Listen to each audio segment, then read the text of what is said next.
everybody. Welcome back to the Yellow Box podcast. It's season 3. We are 11 episodes in. This is number 11. How do we feel?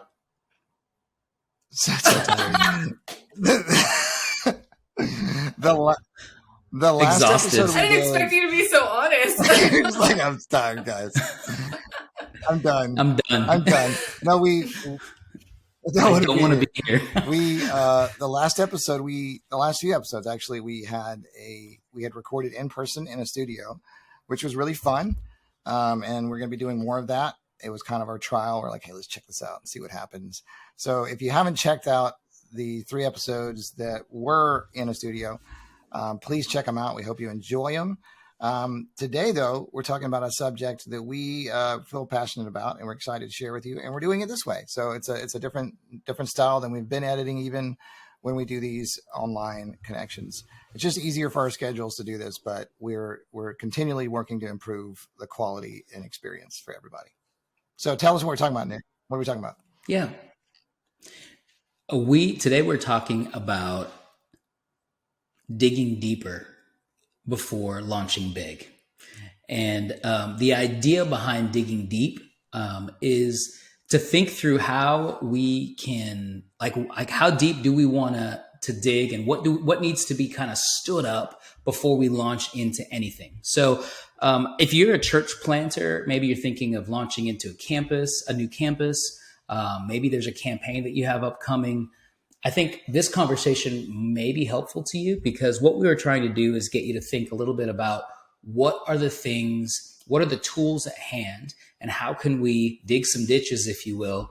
And that is a scriptural reference that I'll read here in just a minute, to basically create impact in whatever it is that you're fixing to launch into. We here at Yellow Box, all of us, Kevin, MJ, and myself, we're just a few of us who kind of help lead this, but we're really a team of 30-something people who are really passionate about developing creativity in the local church. And what's cool about what we get to do is we get to help people launch things, whether it be a campus, whether it be a brand new church launch, or we launch into a campaign, whether it be a capital campaign or a relaunch. So there's a lot of different things that we get to help with. But I was reminded, just in thinking about this topic, of 2 Kings chapter 3, verse 16. I'm going to read a couple verses. Come on, let's have you church. guys? Can I preach a little bit? Yeah. It says, and he said, "Thus saith the Lord, make this valley full of ditches. For thus says the Lord, you shall not see wind, nor shall you see rain, yet the valley shall be filled with water, so that you, your cattle, and your animals may drink. And this is a simple matter in the sight of the Lord. He will deliver the Moabites into your hand." So then it goes into verse 19 and says, "And you shall attack every fortified city and every choice city, and shall cut down every good tree, and stop every spring of water, and ruin every good piece of land with stones."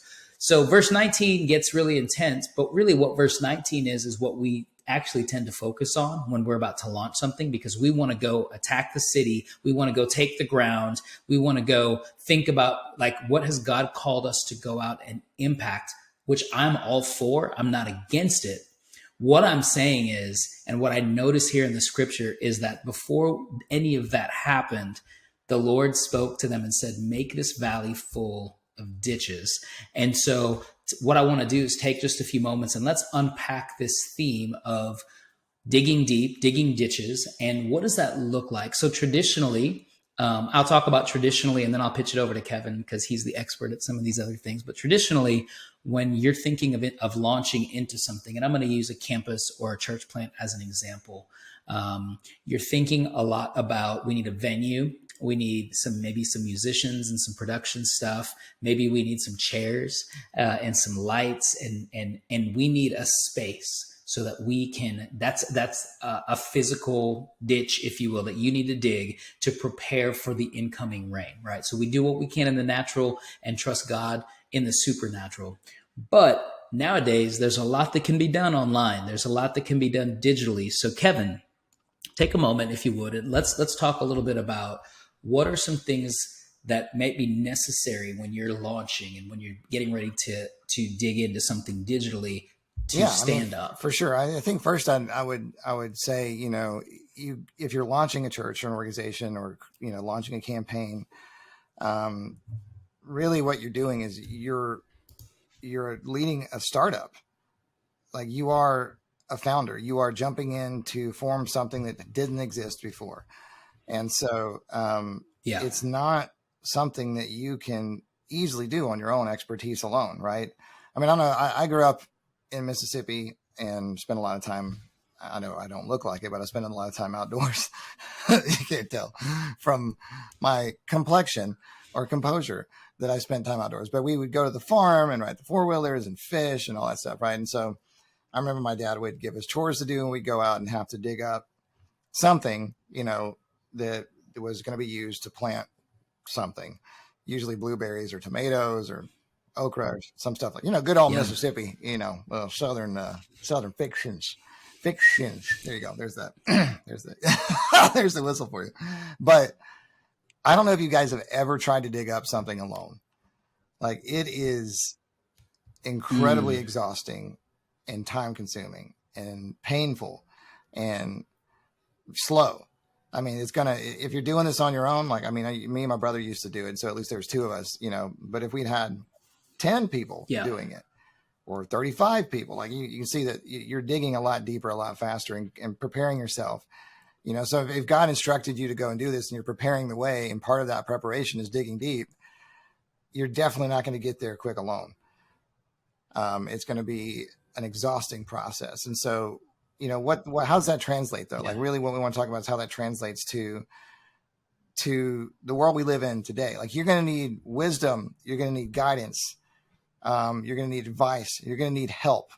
And so a lot of church launchers, especially if they're going through, some kind of process, you're wanting to build a launch team. So you create these, intensives where these kind of inner socials where you come together and tell the community about what you're doing and basically build your team over time. And really that's something that's needed, but not just at that phase. You need people who are on your level with you, who can help you be like, you're doing that wrong, or you're doing that the way you're doing it is going to take a long time. And so obviously your foundation needs to be stood up like that if you're going to go and create something big. MJ, I know you have some words. Say words. Say them. Say them to us. Testing. No. What's interesting about this, actually, what I was just thinking about was typically with this topic, or when you think of digging deep, the first analogy or metaphor that people tend to think of is like, well, I've got to dig the soil and I've got to plant the thing, and then the thing grows, and then, a church, things like that. But what popped into my head first was more like water, ocean, pool, even just a body of water. And I think that if you're planting, there's so many things that you need to do in preparation, but as far as like even building your team, I believe that you need to be able to like sink in or not dig, but like go in deeper into the waters, into that like foundation of your relationship with the Lord, and really the reason, the purpose for planting that church. And then you also, whoever's going to be on your team, you need to be able to know that they are willing to do the same. Because if you're all just at the surface of the water in the shallows, when you're at the surface, let's just say you're at the pool, when you're at the surface, you're looking around, it's so much easier to be distracted by the trees or by other people jumping in, just your surroundings. You're looking around and you're not really focused on what it is that you're doing. But when you're in that body of water and you have to go deeper into the water, there's a reason, there's a purpose, there's something that you're going after when you're going into a body of water. You're not just going to go chill down there, right? Like, you'd die, you'd run out of air, like logistically speaking, but there's a reason. And so I just was thinking about how important it is to really dig deep into the reason, the purpose, the calling, all of the things that the Lord has placed on your heart. And then make sure that you're surrounding yourself with that team, the people that you want to build it with you, to make sure that they're going in deep into the waters too. Because if not, they're easily going to be distracted by the next shiny thing, or the next, other church or other pastor or other passion or calling that they think aligns with them as well. They won't stick in it with you, or is that right? Stick in it. They won't stick in it. Stick with it. So the analogy is basically stick with it. Yeah. we're like ostriches. Like we're just going to go after the next shiny thing. And like, I mean, but if you think about it, like really, you know, digging deep prepares you and your team and your organization and your culture to last out the storms that will come. I mean, it's all happy-go-lucky. There's a lot of hard work into getting to, let's just say we're talking about a church launch. There's a lot of hard work that goes into that. And then launch day comes and there's a celebration, and there's kind of this honeymoon period, and you're probably a few weeks away from your first dramatic something happening that causes you to question why you did this in the first place. I mean, that's just the reality of anything that you build. That it's coming. And we talked about this actually recently. We talked about transitioning well. Like there's a piece of that comes into this of like, you have to know how deep are you in, how prepared are you to weather that when it happens. And so digging deep isn't just about getting somewhere for God to, you know, tell you to prepare for this thing. It's also about preparing for what happens after you get there, after you've arrived at the goal you set out to do. The deeper your roots of an organization are, the better your, you know, chances of outlasting the inevitable storms are as an organization. Yeah, that's so good. And the thing about digging deep is a lot of it can be unseen. So people wouldn't know that you're digging deep initially. People wouldn't know that you're actually getting rooted in your identity initially. You may be quiet for a while you're getting your language, your messaging in order, while you're building your team. People may not see you as successful at the beginning. But I think the thing that, just to harp on what Kevin said, things do take time when you're planting and you're launching and all of those things. We cannot get fixated on the produce. We can't get fixated on what we're producing in the midst of a digging deep season. But I also want to say that we have to pull ourselves out of feeling like we have the formula down for what the execution should be. As we were talking, I was thinking about Billie Eilish and the fact that she made her entire album in her bedroom and won Grammys for it. And so nobody would ever thought that like people who do that could win Grammys for it. But she's thinking outside the box. She could be a part of Yellow Box. But like that is, so I guess my point is we have people on TikTok and YouTube now that are bona fide artists that are creating music and are at a level that you'd be like, oh, they're just TikTok. There's not that anymore. So if that's true for musicians, which a lot of times that'll be an indication of where the culture is. Music gives an indication of where the culture is. My question is, should your church have a TikTok? Should your church have a YouTube account? And can you begin to influence and lead people before you have a physical space, before you even have a Zoom call, which we think is cutting edge? So talk a little bit about maybe thinking through some of the spaces to dig that maybe you've never dug in. Yeah, I mean, I think that the key piece here is standing your stuff up, like having a plan as an organization. So if you're going to launch something, whether it be a capital campaign, an organization, whatever it is you're creating, what does that plan look like? Like from a structural standpoint, all right, who's the leadership going to be? How's it going to be broken out and structured, and how's it going to work? What processes are you going to employ inside of your organization to get things done? Have you thought through the audiences that you're trying to reach and where they're at and what interests them and what concerns them? For example, if you're going to go into a city and plant a church and the church already has a church, you know, the city already has a church every, you know, I mean, basically you could spit and hit 5 churches from the corner. Like you are not an exciting thing just because you're planting a church.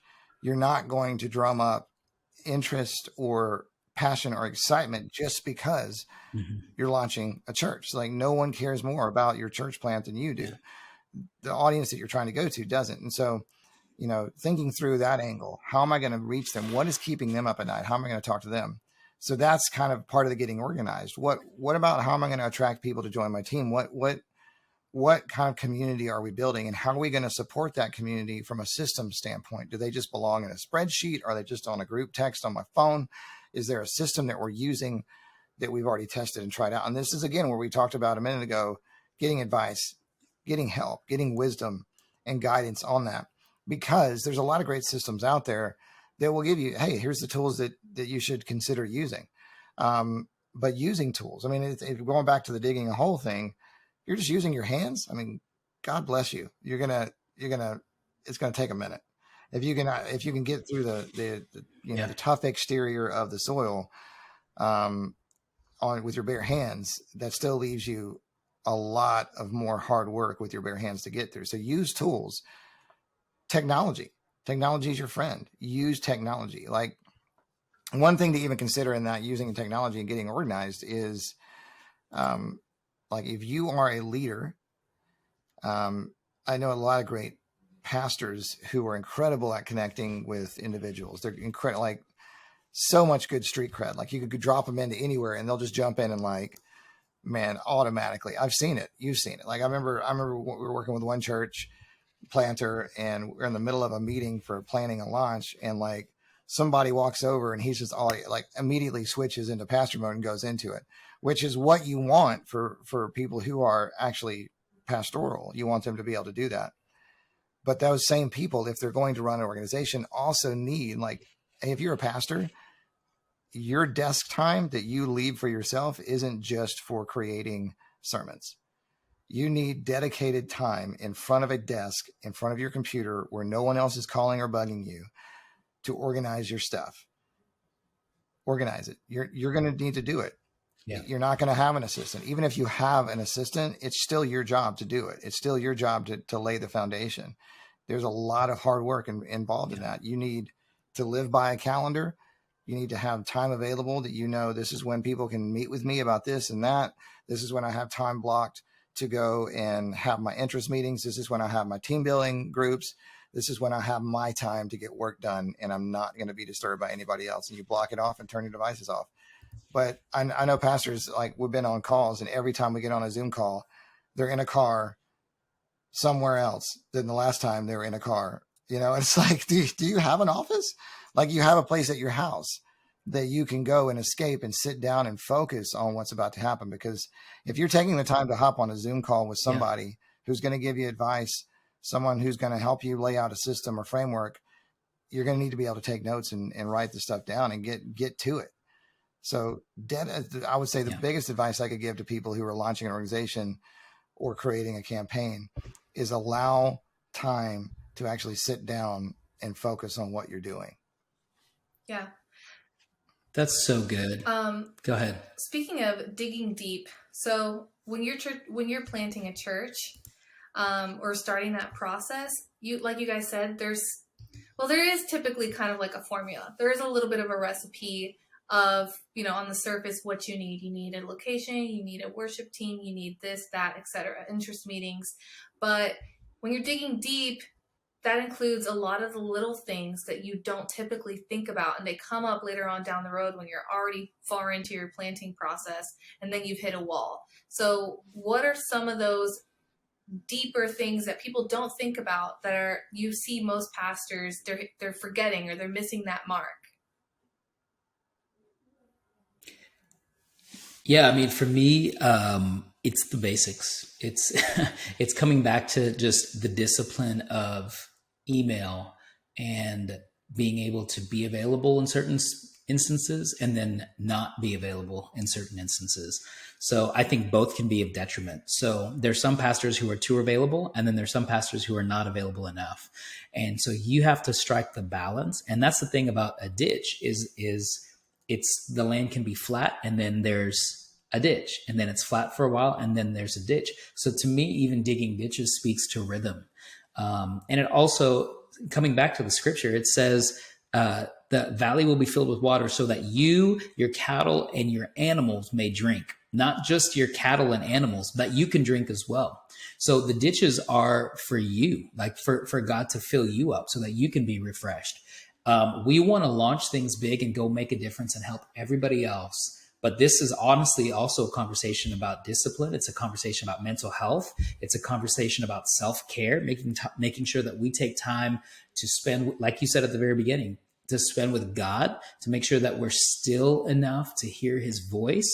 That is all part of digging ditches, because nobody really wants to do that. Everybody wants to go take the ground and take the city and do all the things, but nobody wants to get their house in order to make sure that they have water, that their cattle has water, that their animals can drink too. So to me, when I'm taking care of myself and my family and making sure that they're good, and then I have time to like make sure all my admin stuff's taken care of, my calendaring looks good, I'm not double booked, I'm not in chaos, like bring order to your soul first. That's what digging ditches looks like to me. And make sure that your team has order and like it's very clear, like communication is clear and early. Those are the two things for me that like can bring stability and anchor any team down that's about to launch. Are we clear on what we're trying to do? And is the communication early enough? Like, are people prepared so that they know what's coming? If you can accomplish both of those things in how you communicate, then when you do launch and when the fruit does come, it's not going to be because, man, I had a word from God and that was a fire word. It was, yeah, maybe I did have a word from God, but man, we had all the structure in place. We had all the communication in place. We had all of the avenues that this stuff was going to be executed on, set up, and we were in alignment, and there was no confusion along the way. Yeah, that's good. I think I'm thinking of like, well, you guys mentioned like digitally, right? Like getting ready, planting a church, digging deep.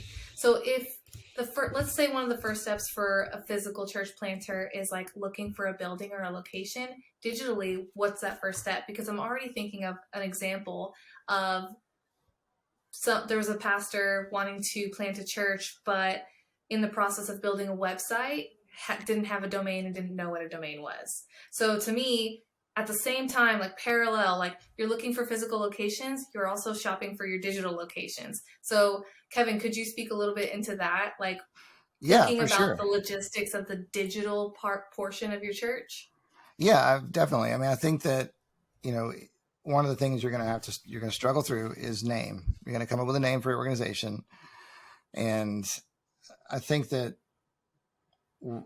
Christians sometimes tend to be the least original on our approach to how we form our organizations or how we name or how we like build our front door for organization, right? Oh, I heard this name and it sounded like a cool name. Well, that would have worked 20 years ago. Go listen to the Echo Chamber podcast. Like that would have totally worked, 20 years ago, perhaps. I mean, think about like, even 30 years ago, like websites in the 1990s versus where they are now. I mean, domains you could get any domain you wanted for cheap. And people did. It was like real estate. So it's interesting you made that analogy, MJ, because it literally is like a form of real estate. I'll have an idea. I'll go buy a domain, before maybe I'll never use it, but at least I have the domain. How many domains do you own right now that are not in use? I know one. Well, yeah, we have a few like just random ones, like random thoughts will happen, but like, I don't know how many. I've lost count. Like, I'll say this. I was joking with my mom because she was thinking some stuff that was kind of crazy. And I was like, I'm going to show her how easy it is to put a story out on the internet about my mom, like about any subject. And so I was going to make a whole website just for my mom and like make up stories about like the fact that she was like an alien from outer space and that she like actually was the original founder of like the Keebler elves and then just like crazy nonsensical ideas, none of it mean or anything, and just put a website together and be like, Mom, you should Google you and see what pops up. I never got around to that. I still own that domain. You know what I'm saying? So like I still have it. So, but on a serious note, like you need to know that just going through the process of figuring out that I want to be called this is not enough. It's not enough to even justify being called that. Don't form your legal documents unless you've done the homework for your digital footprint. I'll say that again. Don't form your legal foundation unless you've done the homework for your digital foundation. So think about this. All right, I have a church. I want to call it Victory Church. Sounds like a great name. I'm going to go into my community and there's like 10 of them probably within 20 miles of my church. Also, no domains that are remotely, easy to communicate audibly are available for this domain, for this church name. All the social outlets are taken. Like, these are steps you have to take when you're choosing a name. It's not just enough that you believe that God spoke this to you. Did God speak that exact name to you?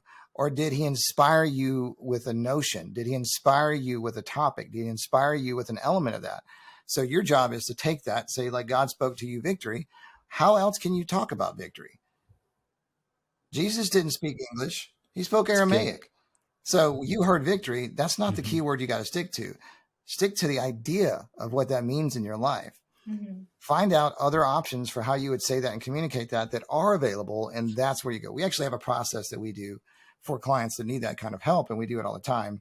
And it is a long, it's not a long process, but it is a very, intuitive, time intensive process to figure out if we're going to rationalize that we're going to call our church this, here's the reasons that we're going to do it. And here's the pros and here's the cons. And there are pros and cons to every name option. And some of those cons include having to pay $10,000 or some less, 5,000, 2,000, whatever, for a premium domain, because, like we talked about, someone went out and did their homework early and bought a domain that they may or may not have intended to use. They may have only intended on purchasing it to resell it at a markup, and they got it for $10, and you're going to have to pay $1,000, which that's just how it works. So those are all pros and cons to that digital footprint. Same thing goes with you figuring out your social outlets. That's a huge step if you want to, have a presence there. So that includes obviously your Twitter, your Instagram, your Facebook, your LinkedIn. I would go ahead and lock in the things that you might not have a plan to use yet, but lock them in. Think about it. YouTube, all the outlets that you could possibly decide that this is going to be a viable part of our future. MySpace. I'm just kidding. Not MySpace. Zanga. What are some other ones that died? I remember old school MySpace. I was a youth pastor back in the day when MySpace was a thing. And we would customize the crap out of that header with all that. Hey, did your old band have a MySpace? Is it still active? Not looked, and is it out there? Are any share the MySpaces link. What's the still link? active? We'll share. Well, Justin, what's his name? Help me out. He bought MySpace. Yeah, Timberlake. He bought MySpace a while back, and they turned it into something else. But so this naming process that we're talking about, it actually it's helped. Like we've worked with people who've been trying to launch organizations that have had to change their name, because once we got into standing up some of the digital platforms, we realized, man, some of these are unavailable. It's not going to work. And so this is why we're actually trying to help you think through some of the breadth of what is required to launch big, because you do need to have a presence in certain spaces, especially if you're launching a church nowadays. There are certain certain media outlets and platforms that are subject to the algorithm. Then there are some that are not, and we would recommend that you play in both. So that you have kind of both the organic and non-organic reach. Those are all things to think through. Anything else you guys want to add as we wrap up this episode? I'd like to, this might be a hot take, maybe, but there's, let's go. You're asking yourself, why should I be digging? As a church planter, why should I be digging? Well, I think one of the answers is, well, why do you think it should be so easy? Like, why shouldn't you be digging? Just reverse the question. I mean, lately, nowadays, this is where I'm like, ooh, this is controversial or not, but like there are some people that I know in the Christian circles that they don't know what they want to do with their lives. And so there's two options. I've seen some of them become realtors, and I've seen some of them become church planters. And they do that because they think that might be the easier route to a career, to a future, or whatever, because they don't want to go back to school. Well, if realtors have to go through this big old book of homework and research to even get their certification, why shouldn't you have to do your own research and homework to become a church planter and to do it right? You don't get to just wake up one day and be like, okay, cool, I'm going to go buy a building and buy an old Whataburger. I don't know if you've seen some repurposed Whataburgers in your area, but I'm going to go buy an old building. I'm just going to get a couple of my friends and we're going to start a church. It shouldn't be that easy. You should be wanting to dig deeper and do your homework before you plant anything. Well, and we've seen, before the pandemic, so before, things got into lockdown and all that stuff, there were around 10,000 churches a year closing their doors for good. And only on average about 1,000 churches being planted. And this is all across the nation, every denomination, every makeup of Christianity. And so there was a massive deficit of church planting happening to not even be able to take a dent out of the amount of churches that were closing.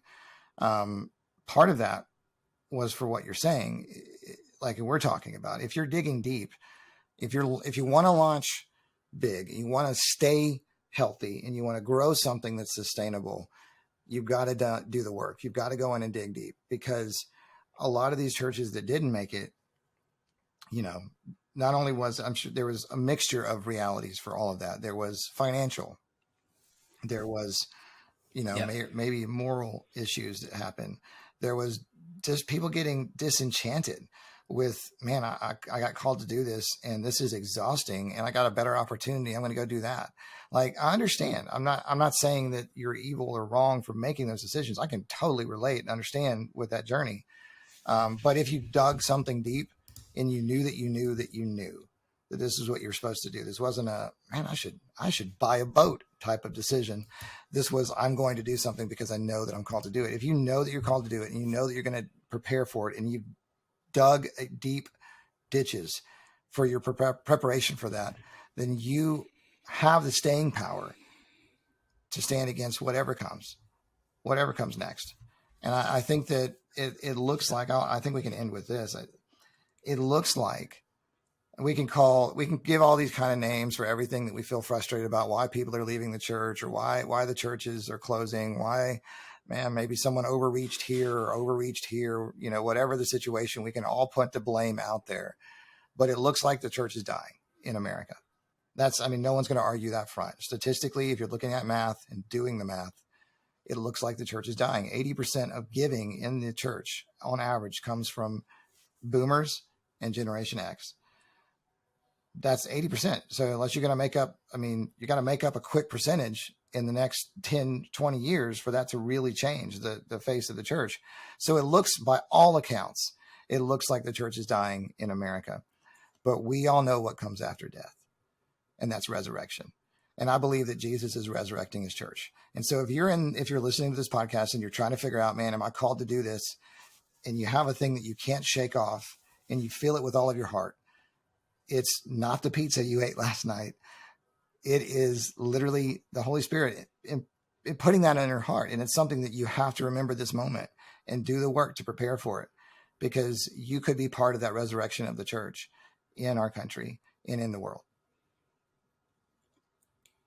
So good. Kevin, thank you for sharing that. MJ, thanks for joining us on this episode. Again, we are Yellowbox. You can find us on Instagram at Hello Yellowbox, or you can email us hello@yellowbox.co. We would love to chat through if you are fixing to launch something, or God has put a dream in your heart to launch something, whether it be a church, a campaign, a new campus, whatever it is that you're doing. We'd love to talk through and just help talk you through that, maybe offer some guidance and wisdom, and talk through maybe how we could come alongside and partner with your organization in your launch. We love you guys. We'll see you next time. Our Yellowbox. Dun, dun, dun, dun, dun, dun, dun.